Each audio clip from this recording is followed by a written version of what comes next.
Hey guys, so what's been happening in the hobby this week? Well, I thought we'd go on to a lighter topic again this week and talk about my love of glazing true metallics. So it's something I've always loved since the beginning, early days, and I still love it. And coming back into the hobby over these last couple of years, I've, refound that joy and that love of glazing into or washing into metallics and using true metallics. I find it such a great part of the painting process. I understand why people do non-metallics and all that kind of thing, improve their painting and they want to go for a more painterly look and all that kind of stuff. But for my personal tastes, I've never understood why you do that when painting metallics is so much fun. And it's one of those moments on a model where almost anything goes and it'll always look pretty cool and you can't really mess it up that much, as long as you use normal practices with your painting, you should be able to achieve a nice result with little fuss.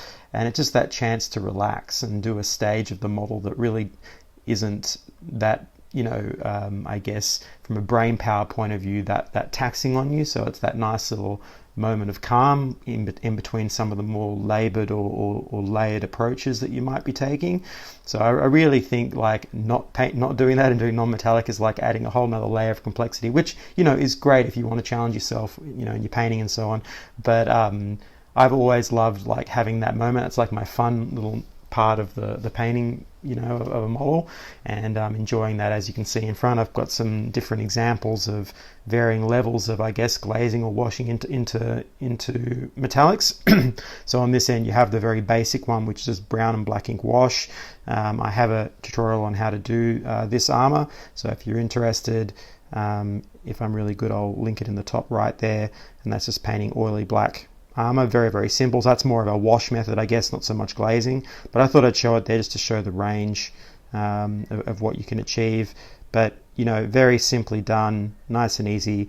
I guess this could also be a talk on my love of metallic spray cans as well, as that's what this has been done with, and the one on the end, which we'll get to in a second. But it just, like doing this type of, they're great for gaming, standard armies, all that kind of stuff. It's the reason why Necrons are good, or Iron Warriors for Chaos and so on, because it just gets it done, and shading it, highlighting it, doing all that stuff. You can dry brush metallics and it doesn't look out of place.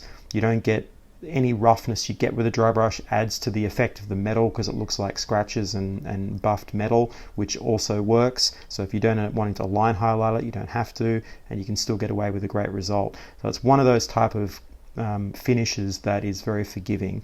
You can't do that with every color.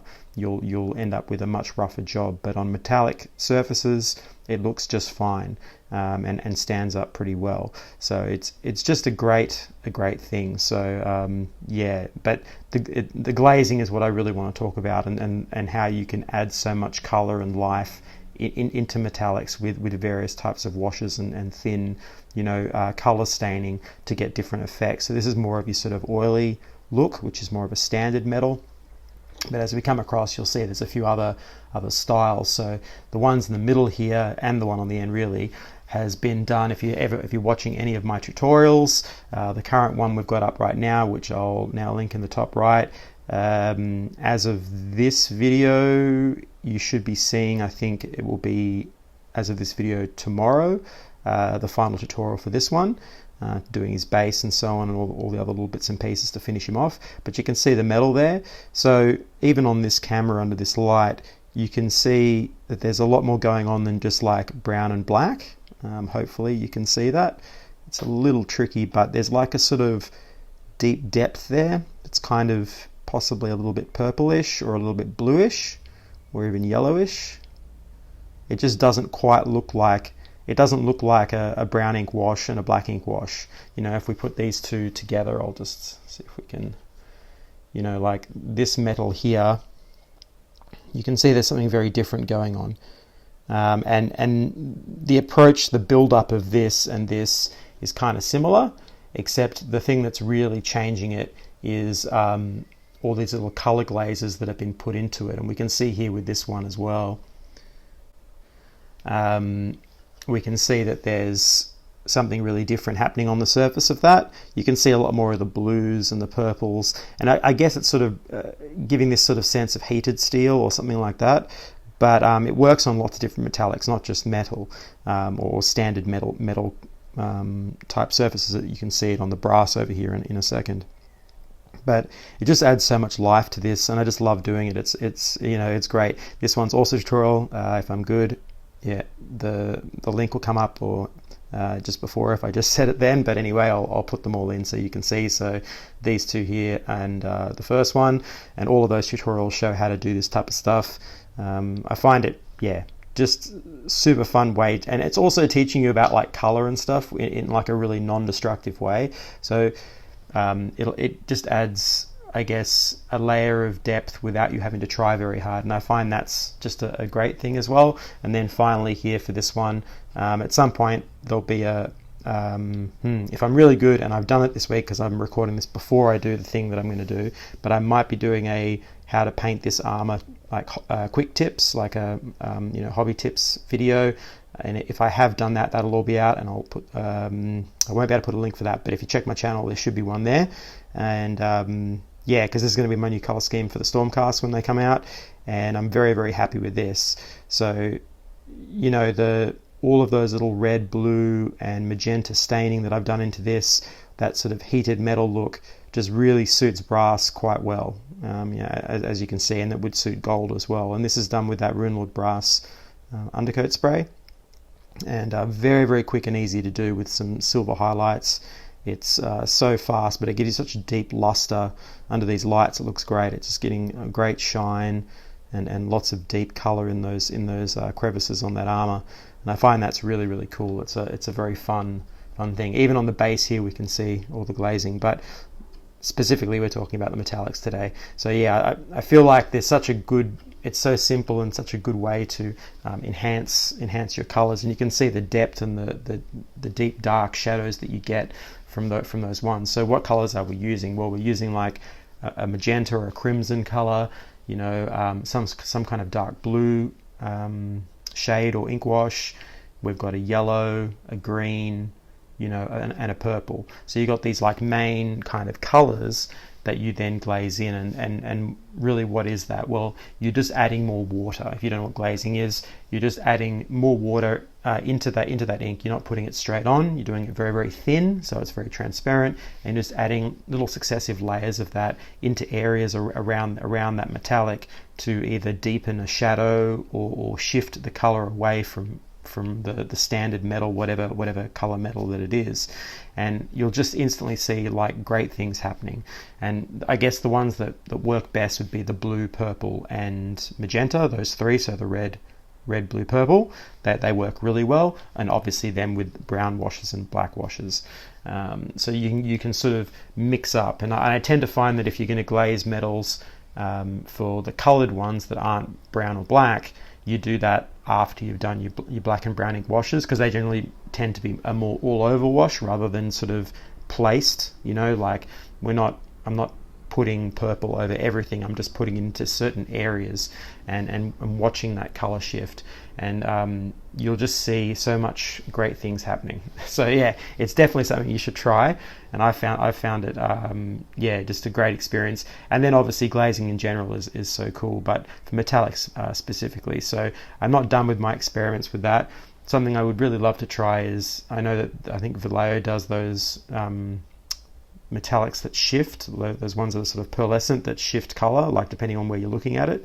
So I wouldn't mind trying some of those and then seeing how glazing and glazing colors into that works. I think that'd be like a really cool experiment for a Necron or some sort of all metallic scheme, like a Chaos Warrior or something like that.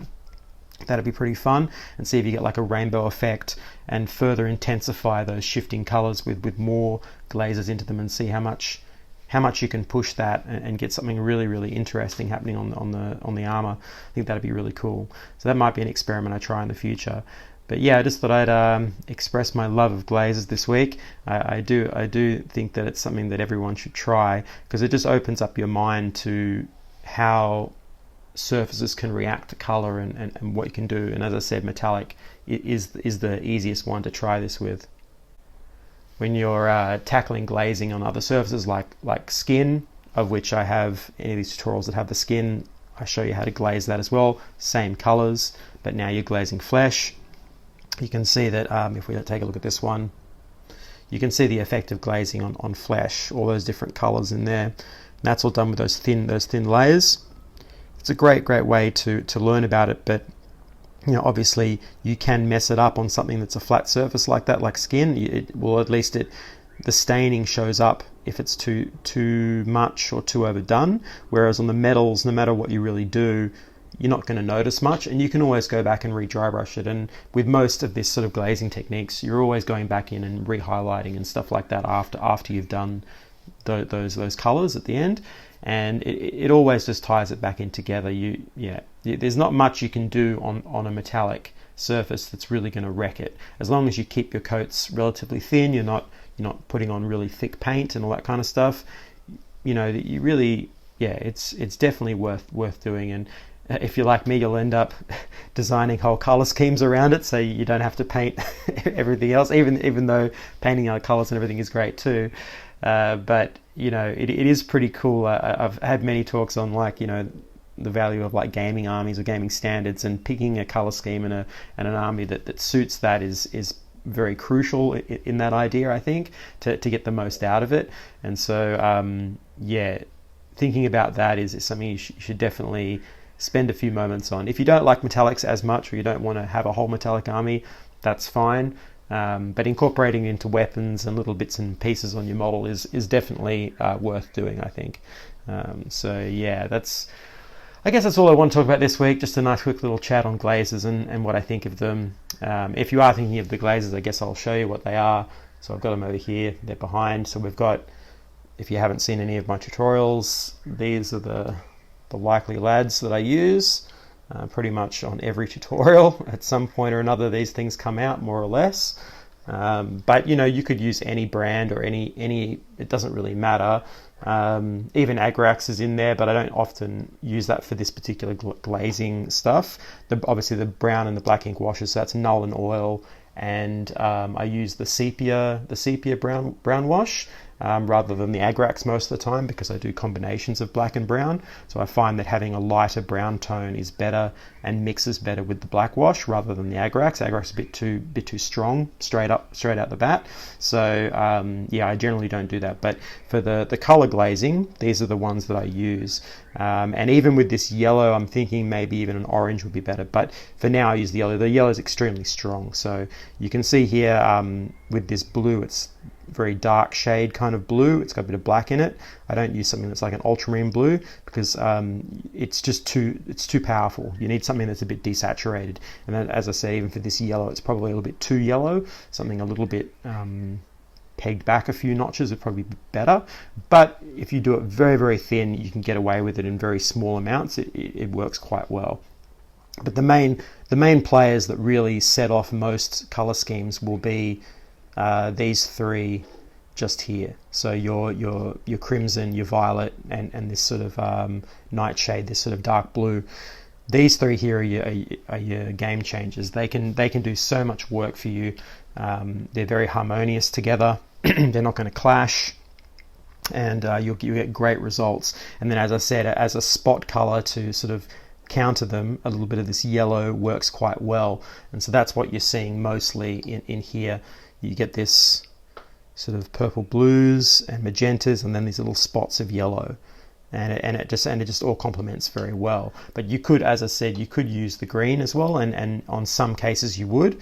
But what I find is, often with your flesh tone mixing with this blue, because there's a lot of black in it, you often get a little bit of grey to green once some of these mix together, or a bit of the yellow in there. You end up getting a little bit of green anyway, so often the green isn't necessary. But if you were going for a more green style flesh or something, you probably would add a little bit of that in. But I find that mostly it's these first three here that really give you the punch, and especially for specifically for metallics, that's where you're going to get the best results, is in these. The green and the yellow for metallics, which is what this is really all about, is more for that, again, that little tiny spot. So on this one, if you watch the tutorial, I use it just very sparingly at the end, just on the rivets and stuff like that on this this sort of brass armor. And it's very hard to tell, but if you look at this in the flesh, you'll see these little tiny glints of yellow, almost like a greenish yellow on those areas, and that's about it. So it's very, very subtle work, but as you're picking the model up and having a look at it, you'll get those little color sensations across the surface. And so yeah, pretty damn cool, I think. So yeah, we'll just pop those back over behind there. So that's pretty much all I want to talk about, just my my joy and love of glazing and how much I think it's a cathartic and wonderful experience. I know not everyone likes glazing, or not everyone likes some of those techniques, but they're just so, as long as you're watering down those colors and you're putting them on lightly, you can't really go wrong. You can just play around with it and you'll come up with your own little ideas.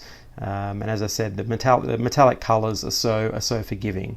Even if you're doing it on other colors, it's forgiving, but especially on metallics. You know, you can pick anything from a dark tin to a brass to, you know, a silver to a dark metal, anything in between, colored metal. You can even add these kinds of washes into the metal to change the color, to have like colored metals like reds, blues, and so on. There's so many different varieties and ways that you can add these kind of tints or glazes in your process to give you infinite varieties. And you won't be sorry. So yeah, that's my 2 cents on that for this week. I hope you've enjoyed it, a nice light subject. If you have, please hit that like button, subscribe button, it really helps me out. But otherwise, I guess I'll catch you on the next one.